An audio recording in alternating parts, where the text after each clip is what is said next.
এ মাসের মধ্যে বৈষম্য বিরোধী ছাত্র আন্দোলন ও জাতীয় নাগরিক কমিটির নেতৃত্বে নতুন দলের আত্মপ্রকাশ হতে যাচ্ছে। নতুন রাজনৈতিক দল গঠনের জনমত সংগ্রহ কর্মসূচি শুরু নিয়ে সংবাদ সম্মেলনে এ তথ্য জানিয়েছেন বৈষম্য বিরোধী আন্দোলনের অন্যতম সমন্বয়ক হাসনাত আব্দুল্লাহ। বলেন, 53 বছরে রাজনৈতিক দলগুলো জন আকাঙ্ক্ষা পূরণে ব্যর্থ হয়েছে।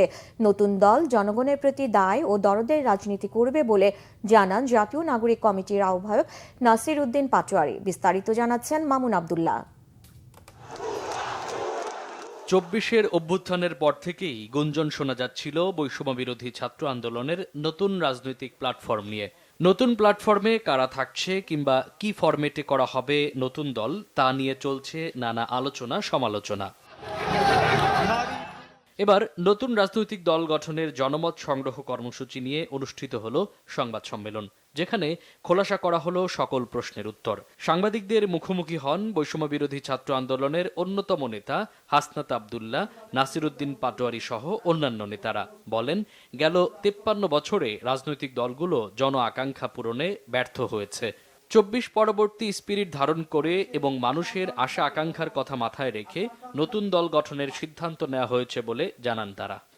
ছাত্র তরুণরা অভ্যুত্থানের মধ্য দিয়ে সৃষ্টি হওয়া এই যে ক্রমশ যেই আমাদের এই ভূখণ্ডের মানুষের আশা আকাঙ্ক্ষা এবং নতুন করে 24 পরবর্তীতে মানুষের যে আশা আকাঙ্ক্ষা তৈরি হয়েছে, ফেসিবাদ উত্তর বাংলাদেশ, যেখানে সাম্য, সামাজিক ন্যায় বিচার এবং মানবিক মর্যাদাকে প্রাধান্য রেখে আমাদের যে নতুন রাষ্ট্রকল্প মানুষ চিন্তা করছে এখন, সেটিকে ধারণ করে বাংলাদেশের ফেসিবাদ বিরোধী জনতাকে সাথে নিয়ে আমরা একটি রাজনৈতিক দল গঠনের উদ্যোগ নিয়েছি। জুলাই আন্দোলনে ফ্যাসিবাদকে হটাতে পারলেও এখনো বিভিন্ন জায়গায় তাদের বিচরণ রয়েছে উল্লেখ করে জাতীয় নাগরিক কমিটির আহ্বায়ক নাসির উদ্দিন পাটোয়ারি বলেন, সব শ্রেণী পেশার মানুষকে নিয়েই গঠন করা হবে নতুন দল।